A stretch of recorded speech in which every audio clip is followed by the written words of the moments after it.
Hey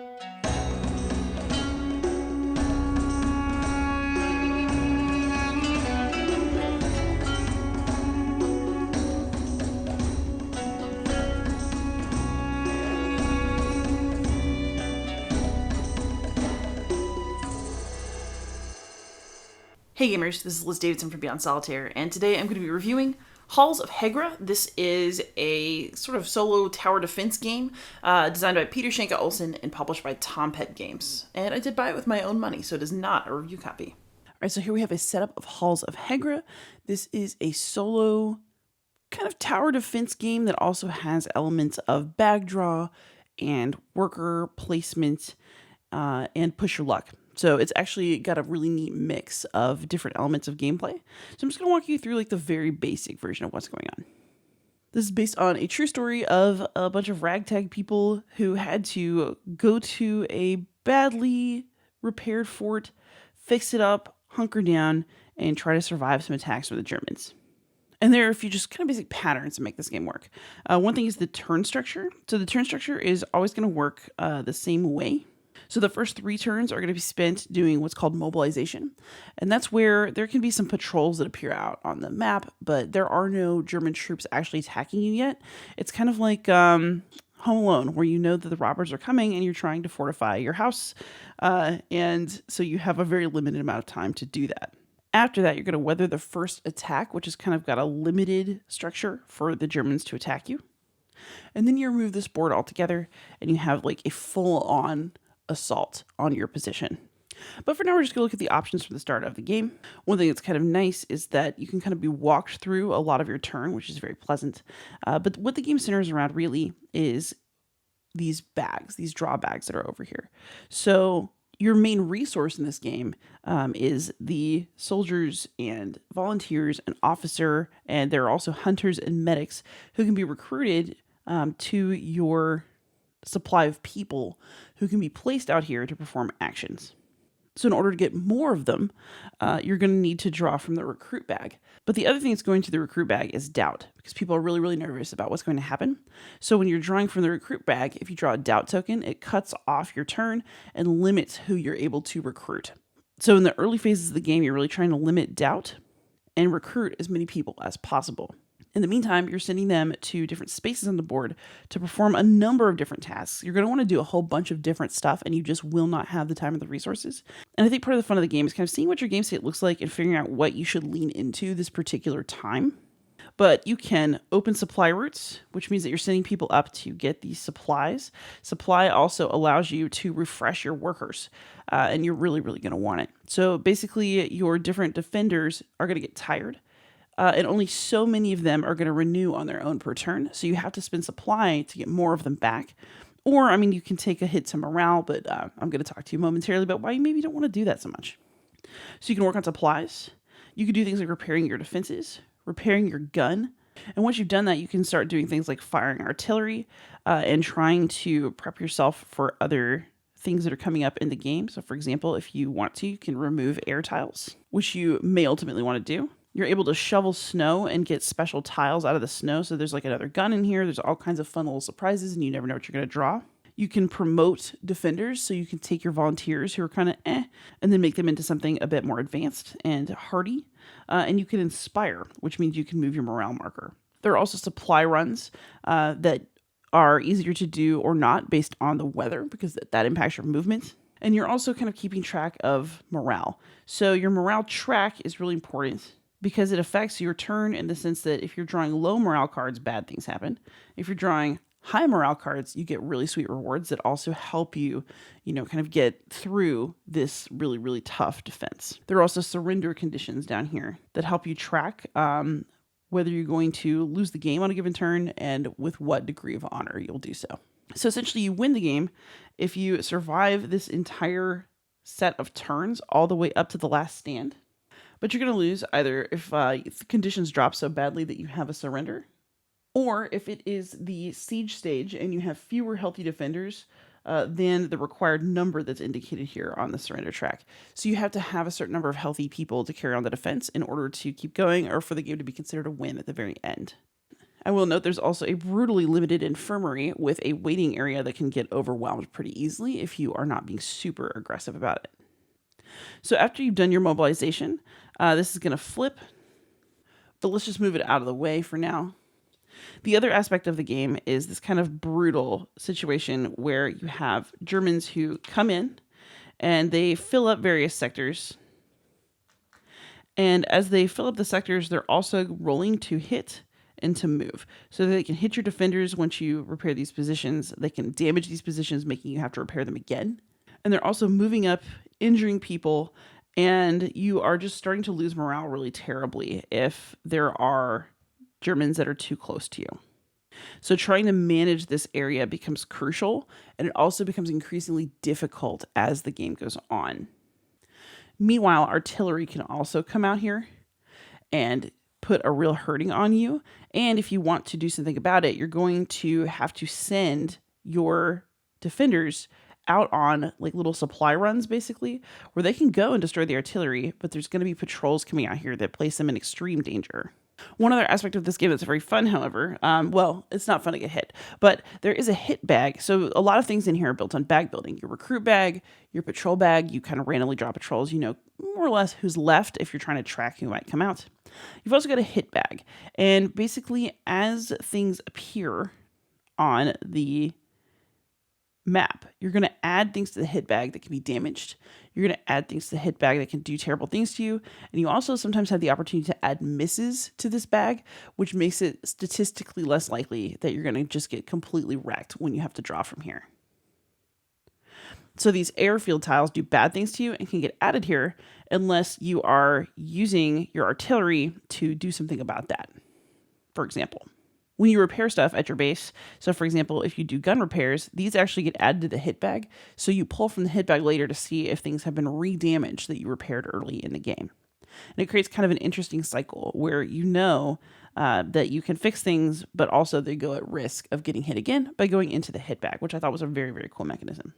So overall, this is a really neat game of building pressure, feeling like you have choices about things to do, but also feeling like you're never, ever, ever going to be able to get enough done. And I actually think that is a key element of a really good tower defense game. This is a game that's going to make you want to play it again and again. I've tried like several different strategies and really, pushed different angles to try to see how the game will go. But the thing is that it's really, really hard. And every time you're going to get a really, really dramatic story arc as more people are tired, you don't have as much supplies to help them, the infirmary is getting full, stuff is getting damaged, and you're just going to have to prioritize. And it can be hard because there's lots of juicy stuff that you could do, and you're going to have to figure out what needs to be done first and what is just going to have to wait or never, ever get done in your attempt to survive the game. The other thing I want to note is that there are cards that you draw each round, and they're just divided by stage. So you can see what stage you're at in the game by looking at the turn stuff along the bottom. And if you want to make things a little harder, there are also mission cards that give you a little bit of a custom condition to deal with. And that is a basic overview of Halls of Hegra. So let's go ahead and have some final thoughts. All right, so now for some final thoughts. The TLDR of this is I think that Halls of Hegra is great, and if you enjoy tower defense games with some sort of prep elements, you're really, really going to love this game. It's going to be a fantastic match for you. It's absolutely worth your time. But to kind of expand on that, as those of you who watch the channel may know, I really do love tower defense. One of my favorite game series is David Thompson's Valiant Defense series. And I thought that Halls of Hegra was very cool because it had some of that same vibe of, encroaching enemy soldiers. It's set during World War II, but it added elements that really added spice to that formula and that I really liked. So part of this is that I really love bag pull. So I thought it was really cool that, you had bags where you're trying to maybe add mist tokens in order to protect yourself from fire, where you were pulling potential new troops out of the bag and you didn't know what you're going to get. The doubt tokens added a lot of interest, although I do have some quibbles about them that we'll get to. But the bag building aspect of the game in all three of the bags, but the bag building aspect of the game in the hit bag and in the recruit bag, I thought really added a lot. It gave the game extra drama and excitement and variability, and it was something that I really liked as an addition to a game that's about a siege. I also really enjoyed the variety of actions that were available. I like that you could dig new ones out of the snow tiles, but I also just liked the basic actions that were there because there's already too much to do. You're going to want to do all of it, and you're not generally going to have the resources to pull that off. So do you want to worry about supplies? Do you want to repair? What do you want to repair first? What should you prioritize? Should you be putting your officer in a position where he's going to promote somebody so you get better units? Or do you need to bring morale up so you can get morale cards or at least not have to draw something bad? The level of choice in this game was really, really enjoyable. And I got a huge kick out of playing different playthroughs and making different kinds of decisions and prioritizing different things each time because I felt like the game was still hard, basically, no matter how I did it. And, I'm still kind of learning to be responsive to what's coming out of the bag in terms of choosing the actions that are available to me. And so I thought that was really neat. It adds variability to the game in a way that gets you to try to play a little bit differently depending on who is available to do what actions. And so there's really a lot to be said for that. Also, while the game does kind of have like a samey story arc each time, for obvious reasons, it's a historical game, it's a tower defense game, it is what it is, I actually really enjoyed the way that it was broken up. Actually, I kind of like those first few rounds where you're doing all your prep and it really feels like you're digging in. Having that as an addition to the game, I thought was really cool, and I really valued it. And kind of being in prep mode before the Germans start to show up actually added sort of like a Home Alone vibe to the game where I was like, okay, this is my house, I have to defend it. And you're trying to like make sure that everything goes the way that it's supposed to go, at least to the best of your abilities. It'll never go the way it's supposed to go, but that feeling that I had a chance to prep and that it was my fault if I didn't prepare well enough actually made the game's brutality more enjoyable for me and made the prep phase more vital and fun and exciting for me. So, in other words, I think this game is really, really good. It's a fantastic solo game. I'm not at all surprised that it appeared on the top 200 People's Choice list this year, and this would definitely be in my top historical games of the year. Like, I have no hesitation in saying that. That said, there are imperfections in the game that if it's not your kind of game, it just isn't going to be, and you might not like it. So one of those is in those initial prep rounds that are so fun, when you are putting more doubt tokens in the bag and you're trying to pull the troops that you're going to need, you can really end up being screwed by bad draws during that phase of the game. And it can be to the point where you really feel like it made or broke the whole rest of the game. Managing to get a whole lot of people in early on really, really does make the course of the game a lot easier. And I will say that I have absolutely just been like, screw it, restarting when I drew the doubt token too early too many times during that phase because I just already knew that I was doomed and that it was a lost cause. So the fact that that is so crucial and also so unpredictable, there will be people who like that and want to just try it with a challenge. There will be people that really bothers because they feel like they got hamstrung early on and then didn't have a chance for the entire rest of the game. But that's really my main quibble with it gameplay-wise. I will say that it can feel a little bit fiddly. There are a whole bunch of different things you have to do. It's very, very easy to miss stuff or to skip steps because there are a ton of little steps. And like the game board is designed to help you with that. It's numbered. If you just follow the numbers and you go kind of like it's a flow chart, you're going to get everything done. There's no one action that's particularly difficult. It's just that this is one of those games where there's so much happening and so many small things are being simulated that it's very, very easy to skip a step, to miss something, and then you might end up kicking yourself later. It's not a huge deal, and it didn't ruin gameplay for me when I was being careless, or when I caught myself being careless, but I can see that really bothering people, and it actually makes me afraid to do a playthrough of it on YouTube, because I just know I will mess something up, and then I'll just never stop hearing about it in the comments. So it's definitely that kind of game, and it's really fun. I wouldn't say that the difficulty level is too high. I wouldn't say that it's fiddly in a way that makes the game like harder or less pleasant to play. It's just one that you have to really be attentive while you're playing in order not to make a mistake. And then the other thing that I can see people having an issue with potentially is that the game does have a really specific narrative arc to it. You dig in, you have some early attacks, you end with a big last stand that's really tough to get through. So the game definitely has like a repetitive narrative to it. And I can see that maybe being something that you don't like, or maybe you don't want to play it too many times in a row. But I personally felt that the variability between plays made it really, really fun. I was super addicted and played this a ton of times. And, basically what will probably happen is I've gotten really into it. I'll probably cool down for a little bit on it and then pull it back out. But it's definitely not leaving my collection. I'm definitely keeping it. So for me, Halls of Hegra is a keeper. I think it's fantastic. They are reprinting it sometime soon, I think.